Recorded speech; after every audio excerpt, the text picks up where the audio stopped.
여러분, 이 여호수아 1장 말씀 많이 읽어보셨죠?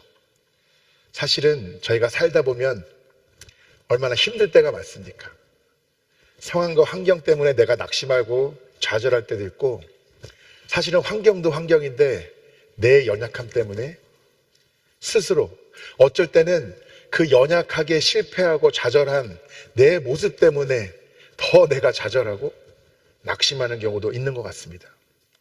사실 그럴 때마다 이 말씀은 저에게 개인적으로 너무나 위로의 말씀이고, 또 제가 읽을 때마다 저에게 힘이 되고 소망이 되는 말씀입니다. 두려워하지도 말고 강하고 담대하고, 모세와 함께 했던 것처럼 너와 함께 한 거고 떠나지도 않을 거고, 밟는 땅마다 다 너에게 줄 거고, 내가 형통하리라. 이 말씀들 들으면 얼마나 여러분 힘과 위로가 되십니까? 이거는 제가 여러분에게 하는 말이 아니라 누구의 말씀입니까? 하나님의 말씀, 저와 여러분에게 주시는 약속의 말씀인 줄 믿습니다. 그런데 한편 생각해 보면 하나님이 왜 여호수아에게 이런 말씀을 하셨을까? 그런 생각이 들더라고요. 왜 이렇게 두려워하지 말 거고, 내가 너와 함께 할 거고, 강하고 담대하라, 이렇게 약속도 주시고 힘도 주시고 위로도 주시고, 왜 이렇게 끊임없이 주님이 여호수아에게 이런 말씀을 하셨을까 생각을 해보면, 왜 강하고 담대하라고 했을까? 여호수아가 지금 강하고 담대하지 못하니까. 왜 두려워하지 말라고 했을까? 두려워하고 있으니까. 그렇지 않습니까?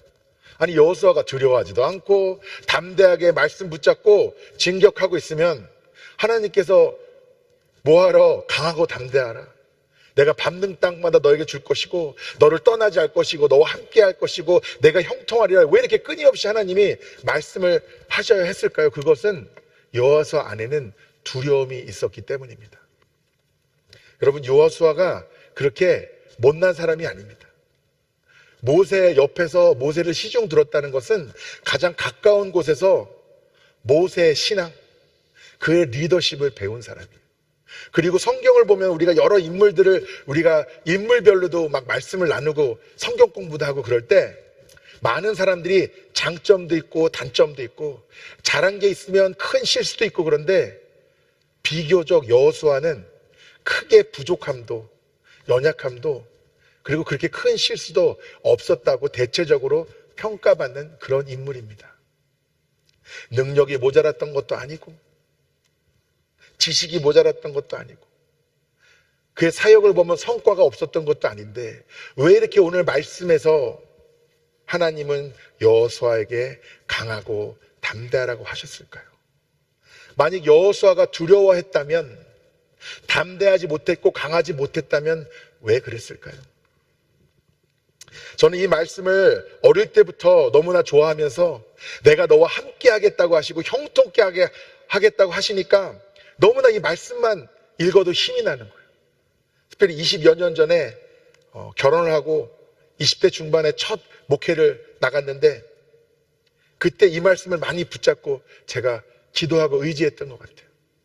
왜냐하면 그때는 얼마나 제가 또 부족한 게 지금보다도 훨씬 더 많았겠습니까? 근데 오늘 말씀을 보면은 주님이 9절에 이렇게 나옵니다. 내가 내게 명령한 것이 아니냐. 이 말씀은 단순히 우리에게 힘내라, 다 잘 될 거야, 이렇게 위로로 주신 말씀이 아니라, 오늘 성경에 보니까 뭐라고요? 명령. 명령은 권면이 아닙니다. 명령은 해도 되고 안 해도 되는 게 아니에요. 하나님이 명령하시면 여러분 뭐 하셔야 돼요? 순종해야죠. 그러니까 오늘 말씀은 단순히 물론 위로가 되고 힘이 되는 말씀이지만 명령의 말씀입니다. 또 제가 이 말씀을 묵상하면서 제가 착각했던 때가 있었는데, 어떤 착각이냐, 하나님이 조건부로 이 말씀을 주셨다고 저는 이렇게 저도 모르게 이해하고 있었던 거. 어떤 조건이냐, 말씀을 주야로 묵상하고 좌로나 우로나 치우치지 않고 다 지켜 행하면, 그렇게 하면, 내가 시킨 대로 잘하면, 말 잘 들으면, 그러면 내가 너와 함께 할 것이고 형통케 할 것이고 너를 떠나지 않을 것이다.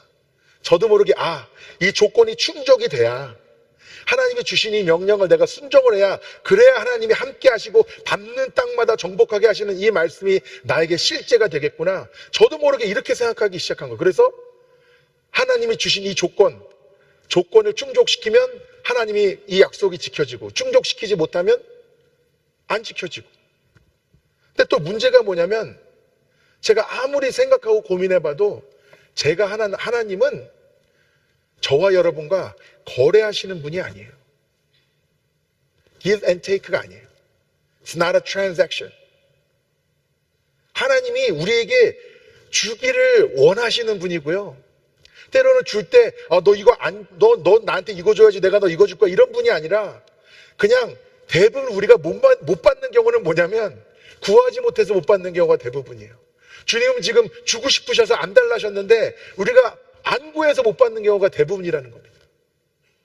근데 그러면 하나님은 단순히 우리에게 힘내라, 위로하라고 주신 말씀도 아니고, 너 이 조건을 충족시켜야 내 말 잘 들어야지 내가 이렇게 해줄 거다, 이렇게 조건부로 말씀하신 것도 아니고, 왜 또 더군다나 명령이라고 하셨을까? 저는 여기서부터 오늘 말씀에 대한 고민이 시작이 되었습니다. 주님의 말씀이 입에서 떠나지 않고, 주야로 묵상하고 좌로나 우로나 치우치지 않고 다 지켜 행하는 것이 하나님이 나와 함께 하시는 것, 떠나지 아니하시는 것, 밟는 땅마다 정복하게 하시는 것이랑 무슨 관계가 있을까? 이게 조건이라고 하기에는 좀 하나님이 하시는 방법이 아닌 것 같은데, 왜 이렇게 조건 같은 말씀, 이렇게 하지 않으면 안 돼 라고 하시는 것 같을까? 저는 그렇게 고민했어요. 그러면서 사실은 요한복음의 말씀이 떠올랐습니다. 여러분, 요한복음 1장 1절의 말씀이 뭐죠? 아시나요? 태초에 말씀이 계시니라. 이 말씀이 하나님과 함께 계셨으니 이 말씀은 곧 하나님이라. 이 말씀은 태초에 붙어 있었고, 태초부터 하나님과 함께 있었고, 이 말씀이 곧 뭐라고요? 하나님. 이 말씀은 하나님이 주신 좋은 이야기가 아니고 이 말씀 자체가 하나님이다. 성경은 이야기하고 있습니다.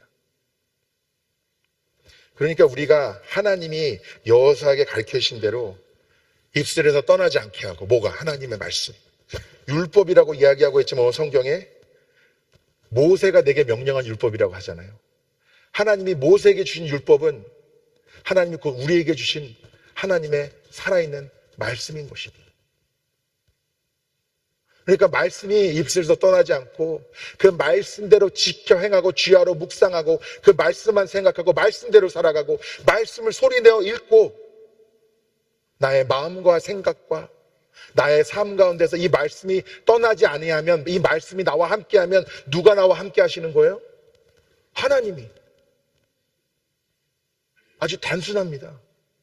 그러니까 하나님은 내가 너와 함께 할 건데, 너와 함께해서 너는 강하고 담대할 것이고, 내가 너와 함께 할 뿐만 아니라 너를 떠나지 않을 것이고, 네가 밟는 땅마다 다 정복하게 할 거고, 내가 형통하리라, 이렇게 말씀하고 계신데, 하나님 이거 조건 다시는 거 아니에요? 무슨 하나님의 은혜와 사랑과 축복이 이렇게 조건부입니까? 그게 아니고요. 하나님이 함께 하셔야 되는데 뭐로 함께 하세요? 말씀으로. 근데 내가 묵상하지 않고 이 말씀을 생각하지 않고 지켜 행하지 않고 이 말씀에 온전히 서서 말씀대로 다 지켜 행하라고 그러는데, 다 지켜 행하는 게 아니라 골라서 선택적으로 지켜 행하면 하나님의 말씀으로 나와 함께 하시고 나의 능력이 되시고 나의 힘이 되시고 가는 길마다 승리케 하기를 원하시는데, 내가 순종하지 않으니까 말씀이 내 안에 임하지도 않고 능력도 나타나지 않고, 하나님이 함께 하고 싶으셔도 지금 누가 가로막고 있는 거예요? 내가 가로막고 있는 거예요. 누가 거부하고 있는 거예요? 내가 거부하고 있는 겁니다. 왜냐? 하나님의 말씀에 순종하지 않았고, 오늘 말씀하신 대로 입술에서 말씀을 주야로 생각한다는 것은 하나님과 친밀하게 교제한다는 이야기입니다. 그리고 그 말씀이 능력이 되고 생명이 되고 걸음걸음마다 그 말씀으로 인해 하나님이 나와 함께 하시는 것이 누려지는 것이죠. 말씀드린 것처럼 오늘 말씀에 보면은 여호수아가 두려워하는 것은 지극히 당연한 일입니다. 성경에 나오잖아요. 가나안 족속들은 덩치도 크고 40년 광야에서 만나와 메추라기만 먹은 사람들이 뭐 그렇게 덩치가 컸겠습니까? 물론 성경에는 옷도 해지지 않는다고 이렇게 나왔지만 같은 옷 수십 년 입었던 사람들이 옷은 뭐 얼마나 멋있었겠어요. 피부도 관리를 잘해야 되잖아요. 보습이 중요하고 한번 피부는 망가지면 회복이 안 된다면서요. 40년 광야 생활에 만나와 메추라기 정말 물도 하나님 필요할 때마다 공급해 주셨지만, 그러니까 이스라엘 백성들, 광야에서 나온 백성들은 옷 입은 것도 그렇고 덩치도 그렇고 피부도 그렇고 뭐 머리는 뭐 멋있었겠습니까? 근데 가나안에 들어가 보니까 덩치도 크고 얼굴도 뭔가 물광낸 것처럼 윤기가 잘잘 흐르고 사는 것이 멋있는 거예요. 자기들도 모르게 사모하게 되는 겁니다. 단순히 싸워서 이기고 지는 것의 문제가 아니라는 거예요. 아니, 하나님이 가서 정복하라고 그랬는데 왜 사모하게 된다는 겁니까? 사람 심리가 그렇습니다. 여러분, 학폭 아시죠? 학원폭력. 학교에서 가해자 중에 원래는 피해자였던 애들이 그렇게 많대요. 처음엔 자기가 따돌림도 당하고 폭력도 당하다가 어느덧 거기에 이제 자기도 가입을 하게 돼서 밑바닥부터 올라가는 거예요. 그래서 자기도 가해자가 된대요. 40년 광야 전에 이스라엘 백성들이 어디 살았죠? 애굽. 여러분, 애굽이나 가나안이나 성적으로 문란하고 음란하고 하나님 보시기에 더러운 그 삶은 똑같았습니다. 근데 이스라엘 백성들이 애굽에서 하나님께 살려달라고 부르짖었지 않습니까? 그 부르짖는 가운데도 사람 심리는 이거예요. 내가 지금 종이어서 이 사람들을 섬기고 사는데 이 사람들의 라이프 스타일을 보니까 너무 멋있는 거예요. 너무 달콤하고 너무 쾌락적인 거예요. 그러니까 내가 지금 종이니까 이렇게 살지는 못하지만 내가 종이 아니면 나도 저렇게 살 텐데. 왜 하나님께서 40년이라는 광야 생활을 이스라엘 백성들에게 인도하실 수밖에 없었을까? 도저히 그들의 마음과 생각을 더럽힌 그 음란한 문화와 이방신들을 섬기는 그 마음들이 이 40년 광야 생활이 아니고 세대를 뛰어넘지 않으면 도저히 해결되지 않을 정도로 너무나 더러운 것이었기 때문입니다. 그래서 이제 가나안을 들어가서 하나님은 이 가나안도 정복하라고 말씀하셨는데, 문제는 단순히 등치가 커서 싸움에 이기고 지는 것이 문제가 아니라 하나님은 가서 영적인 싸움에서도 승리해야 되는데 그건 뭡니까? 가서 정복하고 이거 좋네, 우리도 따라하고 그 세상의 문화에 물드는 것이 아니라 진정 거룩한 땅으로 진정 하나님이 정복하시라는 그 명령대로 온전히 그 땅이 거룩하여지기를 하나님은 원하셨던 겁니다. 때로는 저희가 그런 성향도 있는 것 같아요. 신앙생활 하다 보면은 세상이 너무 죄가 많고 너무 더럽고 어둡고 음란하니까 우리 믿는 사람들끼리 여기 모여서 지내자. 교회에서 계속 예배드리고 말씀 보고 기도하고. 그러나 하나님의 뜻은 그런 것이 아니죠. 하나님의 뜻은 우리가 여기서 흩어져 나아가서 세상의 빛과 소금의 역할을 감당하기를 원하십니다. 아멘. 하나님의 뜻이 우리에게 있는 것이죠, 그렇게.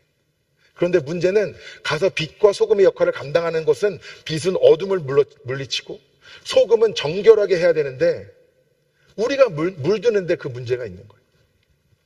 어떤 선교사님이 인도로 선교를 떠나게 됐습니다. 파송을 받으셨어요. 이 선교사라는 것이 굉장히 힘든 일이죠. 아마 이 목사보다도 훨씬 더 힘들지 않을까 그런 생각이 듭니다. 여러모로. 근데 선교사님들이 선교를 갈 때 사실은 이게 굉장히 많은 훈련이 필요하고 준비가 필요합니다. 그 나라의 언어도 알아야 되고 전통과 역사와 문화도 알아야 되고 또 경험적으로 축적돼서 이 선교학에서 공부를 할 때 너무 가서 외국인 티내지 말고 그냥 거기에 좀 물들어서 사람들과 친해지고 일단 관계를 형성해야 복음도 전할 수 있다. 또 이렇게 말씀하는 분들이 많아요. 제가 동생이 하나 있습니다. 남동생이 있는데 인도네시아 선교사예요. 지금 10년 넘게 선교를 하고 있습니다. 근데 만나면은 인도네시아 사람 같아요. 옷차림도 그렇고 막 수염을 기르고 피부도 거먹게 타가지고 말하기 전에는 한국 사람인지 몰라요. 선교사님들이 그렇게 사십니다. 근데 어떤 일이 있었냐면 이분이 가서 인도에 가서 그 문화를 존중하면서, 그렇죠?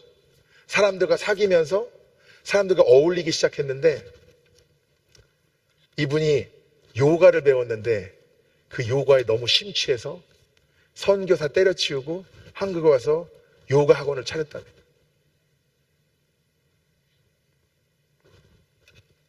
제가 뭐 그분을 판단하느냐고 이 말씀을 드리는 게 아니에요.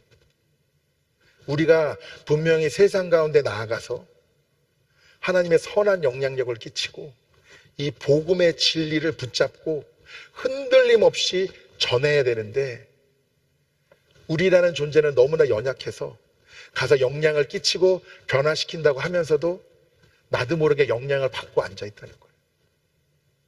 그게 저와 여러분의 실체입니다. 우리는 다 그런 존재예요.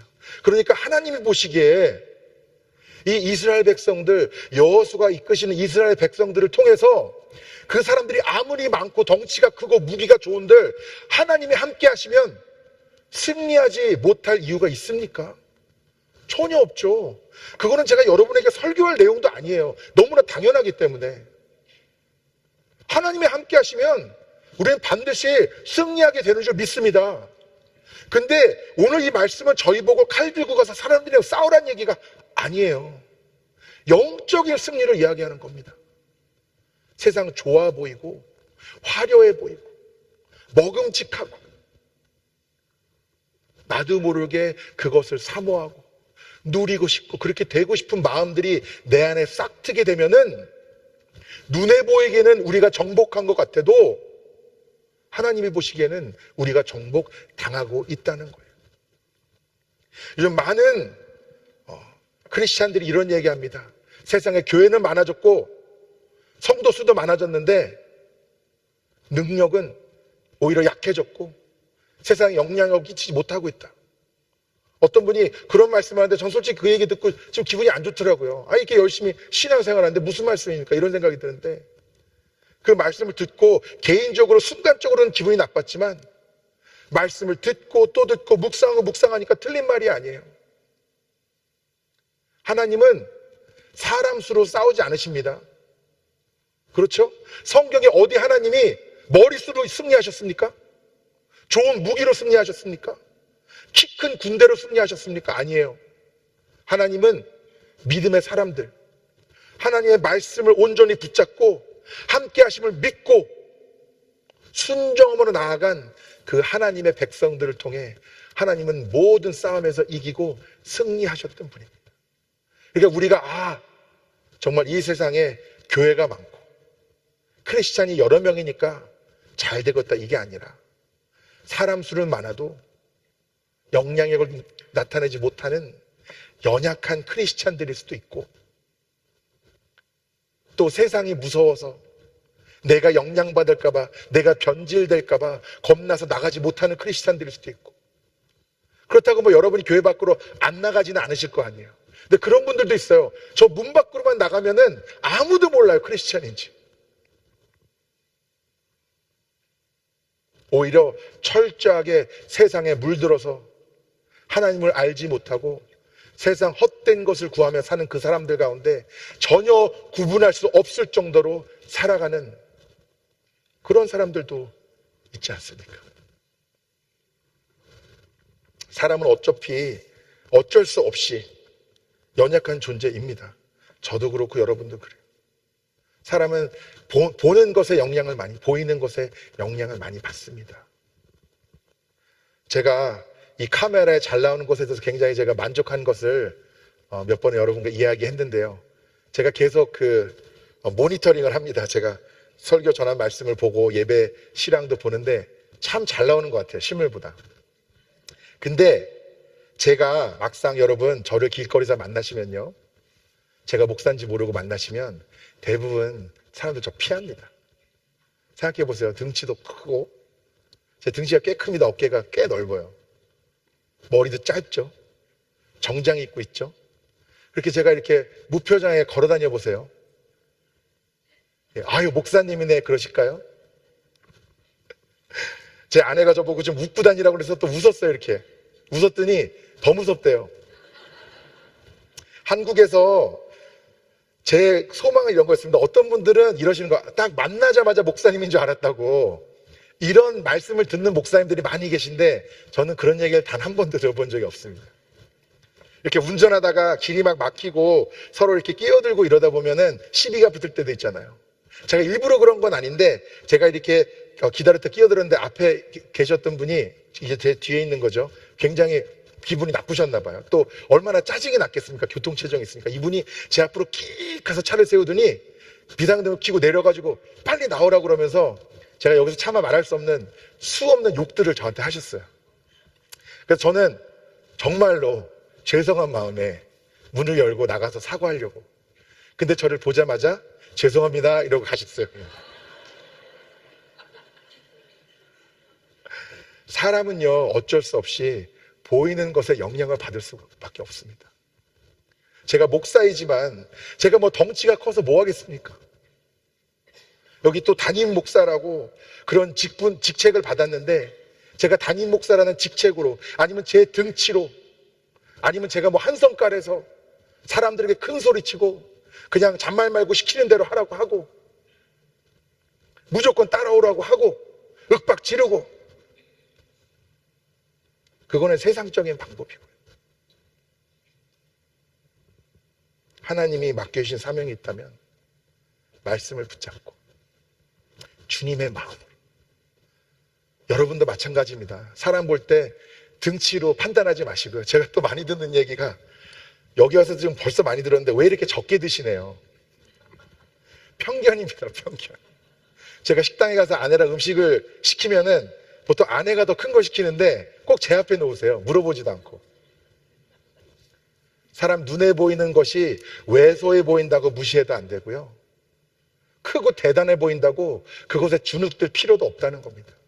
그건 지극히 인간적인 가치관이고 세상적인 가치관이에요. 우리는 하나님의 사람들이고, 하나님이 여호사에게 주신 말씀이 저와 여러분에게 주신 말씀이기 때문입니다. 그래서 내 말씀을 입술에서 떠나지 않게 하고, 주야로 묵상하고, 다 지켜 행하고, 좌로나 우로나 치우치지 않게 하고, 말씀이 곧 하나님이시기 때문에 그 말씀이 너와 함께 하도록 네가 나를 충분히 받아들이고 거부하지만 않는다면, 이 여호수아에게 준 이 약속이 내가 너에게 주는 약속이다. 하나님은 오늘 저와 여러분에게 말씀하고 계신 거예요. 이 말씀이 여러분에게 주시는 말씀으로 여러분 믿어지십니까? 누려지고 계십니까? 세상의 그 힘과 또 달콤함에 흔들리지 않고 사는 것은 너무나 힘든 일입니다. 전에 한국에 있는 어떤 교회에서 남성 사역이 막 일어나고 있었습니다. 이제 전통적으로 교회는 여성분들이 좀 신앙이 좋으신 편이에요. 이렇게 부부를 봐도 여성분이 기도를 더 많이 하시고 믿음이 좋으셔서 이 고집불통 남편을 정말 수십 년 동안 기도로 교회로 인도하신 경우도 꽤 많더라고요. 저는 또 한국에서 여러 해 동안 청년 사역을 했는데, 이쪽에 항상 보면은 커플들이 앉아 있는데 자꾸 예배 시간에 싸우는 거예요. 딱 봐도 이 남자 청년이 교회를 안 나와본 사람이에요. 그러니까 자꾸 예배 시간에 뭔가 실수를 하면은 이 여자친구는 창피하니까 자꾸 꾹꾹 찌르고, 그러니까 나중에 아이 왔잖아, 왔으면 됐지 막 이러면서 또 둘이 싸워요. 제가 한국에서 예비군 훈련을 갔는데, 처음에 목회를 나가서 예비군 훈련을 시골 동네 가면은 다 거기서 잘하고 아는 분들이에요. 저만 모르는 거예요. 근데 제가 누군지 모르니까 다들 얘기 나누는데, 나 연애 시작했잖아. 어디서 만났어? 그러면 교회 나가면 돼. 이러더라고요. 그러니까 그 수많은 일들 속에서 어쨌건 여성분들의 신앙이 이 가정을 세워나가는 경우가 많은데, 이 남성 사역은 어떤 거였냐면, 우리가 남자들이 바로 서야 가정이 바로 선다. 말씀으로 바로 서고 기도로 바로 서고, 우리가 이 세상 사회생활 할 때도 타협하지 말고 믿음대로 순종하며 살아가자, 이런 운동이 일어난 거예요. 그래서 어떤 젊은 그 성도분이 신앙생활한 지는 그렇게 오래되지 않았는데 이분이 너무 충만했어요. 그래서 막 성경을 읽어가지고 이 성경책에 막 해지고 날마다 새벽기도 나오고 막 금식하고 철야하고 막 이러는 분이었어요. 근데 그러면서 이분이 기도하면서 사업을 시작하신 거예요. 어떤 사업이냐? 주유소를 하나 차렸어요. 주유소를 어디다 차렸냐면 이렇게 서울 외곽에 보면은 택시 회사들이 모여있는 그런 동네들이 있습니다. 그 주변에 주유소도 굉장히 많아요. 이 차들이 다 주유를 해야 되니까. 거기다가 대출을 받아가지고 위치도 아주 좋은 곳에 아주 좋은 시설로 주유소를 차렸어요. 그리고 성실하게 신앙생활도 하면서 사업을 시작했는데 보니까 차들이 많이 왔다 가니까 다른 주유소들은 다 택시가 가득한데 여기만 파리를 날리는 거예요. 어쩌다가 한 분이 오셨다가도 두 번은 안 오는 거예요. 왜 그런지 알아봤더니 이 주유소들이 뭘 하냐면 이 택시 기사분들한테 리베이트를 하는 거예요. 무슨 얘기냐면 이 영수증을 가서 회사에 내면은 기름값을 줄 거 아니에요. 그러니까 어떻게 하냐면 청구는 한 12만 원 하고 실제로 10만 원인데 이 기사에게 2만 원을 주는 거예요. 그러니까 이 택시 기사들이 여기는 안 오는 거예요. 왜냐하면 그걸 안 하니까. 딴 데는 다 하고. 그러니까 어쩔 수 없이 다 글로 가는. 그러니까 주변에 있는 분들이 다 하는데 너도 그냥 적당히 좀 해라. 어떡할 거냐. 대출 받아서 시작한 건데. 근데 이분이 너무 은혜가 충만하니까 마음에 부대낌이 있는 거예요. 이건 누가 봐도 하나님의 말씀대로 사는 게 아닌데. 이건 누가 봐도 하나님이 기뻐하실 일이 아닌데. 이거는 정말 세상의 가치관에 내가 타협하는 일인데. 내가 이걸 어떻게 하지? 이 사업 시작할 때부터 내가 기도하면서 했는데. 그러면서 정말 그런데 현실의 벽이 너무나 큰 거예요.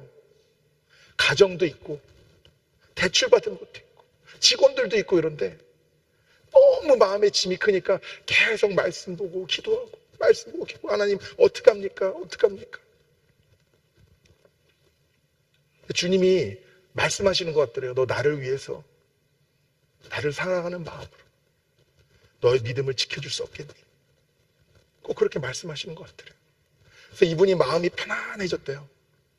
그래서 그냥 이거 다 뺏기고 문 닫을 땐 닫더라도 나는 끝까지 나의 믿음과 소신을 지키겠다. 그렇게 결심하고 손님이 있건 없건 이제 조금 있으면 가게가 문을 닫든 안 닫든 그냥 하루하루 성실히 나가서 일하셨대요. 그러면서 마음은 너무나 편했지만 이제 현실이 닥쳐오는 거예요. 이제 정말 며칠 있으면 다음 주쯤이면 더 이상 이 주유소를 운영할 수 없겠다. 그래도 너무나 기쁘더래요. 근데 그때 무슨 일이 일어나냐면 그 주변에 있는 모든 회사들이 이 리베이트에 대해서 알게 된 거예요. 그래서 이제 조사를 할 거 아닙니까? 어떻게 이런 일들이 일어났고 막 영수증들이랑 막 주유소들 찾아가면서 다 대조해보면서 이제 회사들 자체적으로 이제 점검을 하는 거예요. 감사를 하는 거예요. 근데 그 회사들이 있는 동네에 수많은 주유소들이 있는데 다 했대요. 다. 근데 한 주유소만 절대로 리베이트를 안 했더래요. 그러니까 이 회사들이 어떤 결론을 냈냐? 이 주유소는 신뢰할 만하다. 그래서 그 회사들이 다 동시에 앞으로 우리 택시들은 이 주유소에만 주유해라. 그렇게 정책을 정했다는 거예요. 그래서 문 안 닫았대요. 잘 됐대요. 여러분 이 이야기를 들으면 어떤 생각이 드십니까? 여러분 혹시 이 결말에 감동이 돼서 나도 하나님의 말씀대로만 하면 나의 삶은 끝없는 해피엔딩의 연속이겠구나 이렇게 생각하진 않으십니까? 저는 이 간증을 들으면서 무슨 생각이 들었냐면 아니 모든 것이 다 무너지고 문 닫고 내가 가진 것을 다 잃을 판인데 어떻게 이분은 그렇게 기뻤을까? 저는 그게 더 궁금했어요. 왜냐하면 제가 아무리 생각해도 이분은 이 결과를 예측하고 그러신 게 아니에요. 모든 걸 다 잃을 각오로 주님이 원하시면 저는 기쁨으로 그렇게 하겠습니다 라고 순종하신 거예요. 그리고 그 순종을 주님이 받으셔서, 저는 그렇게 생각합니다. 그 이후의 이야기를 듣지는 못했지만 앞으로 세상에 더 큰 유혹이 오고 달콤함으로 흔들어도 이분은 흔들리지 않으셨을 것 같아요. 여러분 어떠십니까? 여러분이 이 교회 안에서만 사시지는 않을 텐데 분명히 오늘도 이 분 밖으로 나가고 또 가정으로, 또 직장으로, 또 사업장으로, 또 수많은 인간관계 속에서 여러분은 가나안 한가운데서 살아가시는 겁니다. 그 가운데서 영향력을 끼치고 흔들리지 않는 믿음으로 세상을 변화시키는 믿음이 있고, 나도 모르게 거기에 서서히 물들면서 내가 세상 사람인지 내가 믿음의 사람인지 구분할 수 없을 정도로 물들어서 존재감 없이 그렇게 살아가는 분들은 혹시 여기 없으십니까? 주님이 우리에게 함께 하겠다고 말씀하시고 형통하겠다고 말씀하시는 것이 비단 이 세상 가운데서 성공만 말씀하시는 거겠습니까?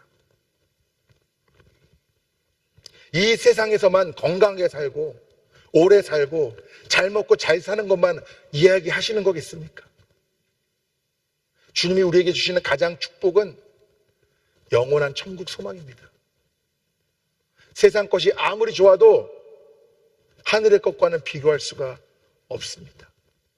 그거는 고민해 볼 문제조차 아닌 것이죠. 여러분 그렇게 믿고 살아가고 계십니까? 아니면 정말 이 교회 안에서는 거룩해 보이고 믿음 있어 보이고 순종하면서 살아가는데 세상 밖에 나가면은 수많은 유혹과 핍박 가운데 마음이 흔들리고 또 두렵고 내가 정복해야 될 땅이 오히려 내가 사모하는 곳이 되고 내가 그렇게 되고 싶고 갖고 싶은 그런 유혹으로 서서히 여러분이 물들고 무너지고 계시지는 않습니까? 우리는 세상과 구별되어지지만 세상과 벽을 쌓고 살아야 되는 존재가 아니라는 겁니다. 어두우면 어둘수록, 음란하면 음란할수록, 죄가 많으면 많을수록 그 한가운데 가서 하나님의 거룩함을 드러내야 하는 존재가 바로 저와 여러분이라는 것입니다. 근데 우리에게는 능력이 없어요. 우리에게는 힘도 없고 우리에게는 아무런 승리할 수 있는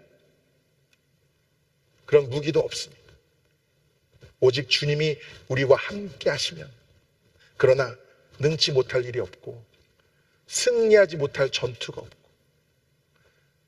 완전한 승리로 누리지 못할 전쟁이 없는 것이죠. 최후 승리는 누구에게 있습니까? 하나님에게 있는 것이죠. 말씀을 보면 마지막 때에 대한 얘기도 있고 주님 다시 오심에 대해서도 우리가 많이 이야기하잖아요. 그럼 꼭 이런 분이 있습니까? 이렇게 세상에 죄가 많은데 하나님 좀 빨리 오시지. 이런 분들이 많아요. 의외로. 근데 저는 그렇게 생각하지 않습니다. 주님은 오늘도 오실 수 있습니다. 원하시면. 그렇죠? 근데 왜 당장 안 오실까? 우리에게 하루가 더 주어졌다면 죄 많은 세상 가운데 단 한 사람에게라도 더 복음의 씨앗을 심고 단 한 사람이라도 더 회개할 기회를 주고 단 한 사람, 단 하루라도 더 하나님에게 돌이킬 수 있는 기회를 주기 위해서 하나님은 기다리고 계신 거예요. 우리에게 하루가 더 주어지고 1년이 더 주어지고 10년이 더 주어지고 그때까지 주님이 다시 오시지 않는다면 주님이 다시 오실 때는 심판이 있을 수밖에 없기 때문에 우리에게 단 하루라도 더 주시면은 이 세상 가운데 여호수아와 그 백성들에게 말씀하신 것처럼 가서 밟는 모든 땅을 저 해가 지는 저곳까지 다 정복하라는 그 말씀을 순종하고 말씀을 붙잡고 나아가서 하나님의 거룩함이 이 땅 가운데 퍼지도록 우리를 사용하기를 원하시기 때문입니다. 사람의 생각과 노력으로 세상은 변하지 않습니다. 저도 여러분도 저희가 아무리 스스로 변하고 싶어도 내 의지로 되는 게 아니에요. 내 의지로 하다 보면 절망밖에 없습니다. 근데 하나님의 말씀이 나에게 임하고 오늘 말씀 그대로 주야로 묵상하고 좌로나 우로나 치우치지 않고 다 지켜 행하면 너와 함께 하겠고 내가 형통하리라는 그 말씀을 저와 여러분에게 하나님은 주고 계신 것입니다. 그리고 우리는 이 세상 가운데 나아가서 하나님의 빛이 되고 소금이 되고 향기가 되어야 되는 그 사명을 우리가 받고 있는 것이죠. 한국의 어떤 연세든 여성분이 할머니라고 저희가 보통 하죠. 할머니 한 분이 이 집 뒤에 담벼락이 있었습니다. 담벼락이 있고 이렇게 가로등이 있었는데 이분이 너무 골치 아픈 게 뭐냐면 자꾸 사람들이 거기다가 쓰레기를 갖다 버리는 거예요. 그래서 치워도 자꾸 누가 갖다 버리고 또 쓰레기를 누가 거기다 버리면 지나가다 사람들이 여기 뭐 하는 곳이라고 생각하겠어요. 아, 여기는 쓰레기 버리는 곳이구나. 그래서 또 쓰레기 또 버리고 강아지도 지나가다가 오줌 넣고 뭐 밤에는 사람도 오줌 넣고 그러면서 이곳이 아무리 치우고 또 치워도 계속 누군가 쓰레기를 버리고 계속 더럽고 악취가 나고 냄새나는 곳에서 나아지질 않는 거예요. 그래서 이분이 다 해봤습니다. 아주 무섭게 새빨갛고 크게 경고 이렇게 붙여놓고 뭐 쓰레기 뭐 투여 금지 뭐 이렇게 막 뭘 하고 뭐 CCTV 카메라도 설치해서 지금 뭐 다 녹화되고 있다 이렇게도 해보고 어쩔 때는 가서 서서 지켜도 보고 근데 뭘 해도 그때는 잠깐 나아지는 것 같지만 결국 누군가가 또 쓰레기를 버리고 또 하나를 버리면 또 누가 보고 또 버리고 또 밤에 사람이 용변을 보고 또 낮에는 강아지가 용변을 보고 이러면서 계속 더럽고 악취가 나는 거예요. 이분이 하다가 포기를 하셨대요.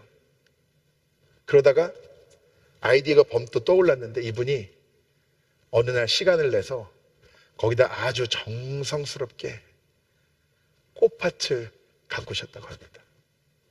그래서 거기를 꽃밭을 아름답게 가꾸니까 거기는 더 이상 사람들이 쓰레기를 버리는 곳이 아니라 지나가면서 꽃향기를 즐기는 곳이 되었다고 합니다.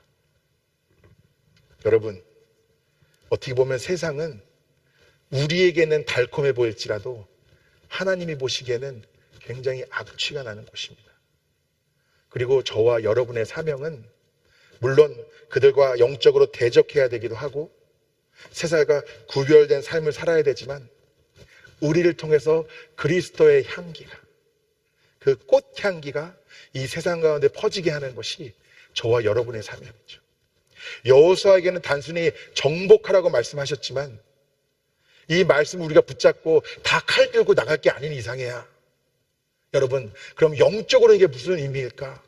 세상에 물드는 게 아니라 이 세상의 선한 영향력을 나타내고 나로 인해서 이 담벼락 뒤에 꽃향기가 났던 것처럼 그리스도의 향기가 나게 하는 것이 바로 하나님이 저와 여러분에게 주신 사명 아니겠습니까? 여러분, 여호수아에게 주신 하나님의 말씀이 저와 여러분에게 주신 말씀으로 누려지십니까? 너와 함께 하겠고 네 곁을 떠나지 않을 것이고 네가 형통하리라는 그 말씀이 앞으로 나의 신앙의 여정, 삶의 여정에서 그대로 누려지게 될 것을 여러분 믿음으로 고백하십니까? 반드시 그렇게 될 줄 믿습니다. 저는 제 자신을 볼 때는 아무런 자신감이 없습니다. 사람이 편견을 가지면 안 된다고 말씀드렸는데 제가 등치만 크지 저 꽤 소심한 편이에요. 그리고 생각이 지나치게 많아가지고요. 뭐 앉아서 일할 것에 대해서 생각하면은 쓸데없이 생각이 많아가지고 옆에서 불러도 모를 정도로 저는 생각에 빠지는 그런 사람이에요. 근데 생각이 많으면 뭐가 많아지냐? 염려가 많아져요. 이 일이 잘못될 수 있는 경우의 수가 너무나 많은 거예요. 그런데 이 말씀을 붙잡고 나아가면 마음이 편해지고 여러분 앞에서도 오늘 이 말씀을 전하는데 제가 담대해집니다. 나의 연약함으로, 나의 부족함으로, 나의 계산으로 전하는 것이 아니라 하나님의 말씀이 있는 그대로 선포되어지고 있기 때문에 목사가 여러분에게 하는 이야기가 아니라 하나님이 여러분에게 주시는 말씀이기 때문에 저는 담대하지 않을 수가 없는 것이죠. 나를 생각할 때는 소심해지지만 하나님을 생각할 때는 저는 그 누구보다도 담대하게 전할 수 있습니다. 여러분 어떠십니까? 오늘 예배 끝나고 교회 밖으로 발걸음이 한 걸음 한 걸음 나가실 때 여러분 삶 가운데서도 여러분 주님으로 말미암아 담대하게 여러분도 걸으시겠습니까? 여러분도 선포하고 향기가 되고 빛과 소금의 영혼을 감당하시겠습니까? 수많은 크리스찬이라고 부르는 사람들이 영향력을 끼치지 못하고 오히려 세상 것을 사모하며 거기에 물들어 살아갈 때 사람들은 언제 주님 빨리 다시 오시지 않냐고 그렇게 이야기할 정도로 세상이 악해지고 음란해질 때, 그때야말로 가장 어두운 때야말로 빛이 가장 밝게 빛나고, 가장 더러운 때야말로 소금의 역할이 중요하고, 가장 악취가 나는 그때야말로 그리스도의 향기가 가장 필요한 그 시대이고 그 세대이지 않겠습니까? 여러분, 너와 함께 하겠다는 그 말씀을 여러분에게 주시는 하나님의 말씀으로 꼭 붙잡으시고, 내가 너를 떠나지 않을 것이고 너와 함께 할 것이고 네가 밟는 땅마다 나로 인해서 너는 정복하게 될 것이고 너는 형통하리라. 이 말씀이 실제로 누려지시기를 간절히 축복합니다. 기도하시겠습니다. 사랑과 은혜가 풍성하신 주님, 우리의 연약함, 우리의 염려와 두려움 다 주 앞에 올려드립니다. 저희와 함께 하시겠다고, 떠나지 않으시겠다고, 강하고 담대하라고 우리에게 명령하신 주님, 그 명령을 붙잡아 말씀이 입술에서 떠나지 아니하고 주야로 묵상하고 자로나 우러나 치우치지 아니하고 다 지켜 행할 때 그 말씀으로 인해 우리와 함께 하시고 우리를 형통케 하실 주님, 그 약속의 말씀을 붙잡고 나아가 이 세상 가운데 주님의 빛이 되고 소금이 되고 아름다운 향기가 되기를 원합니다. 가장 어두운 곳에, 악취가 나는 곳에, 음란한 곳에 주님의 거룩함이 우리의 믿음과 순종을 통해 나타나고 더욱 드러나게 되기를 원합니다. 주님의 보혈로 우리를 덮어주시고 주의 영이 우리 가운데 충만히 임하셔서 또 말씀으로 우리와 함께 하셔서 우리를 향한 주님의 계획과 뜻이 온전히 이루어지고 그 약속의 말씀이 성취되는 역사가 있게 하여 주시옵소서. 주 예수 그리스도의 이름으로 기도드리옵나이다.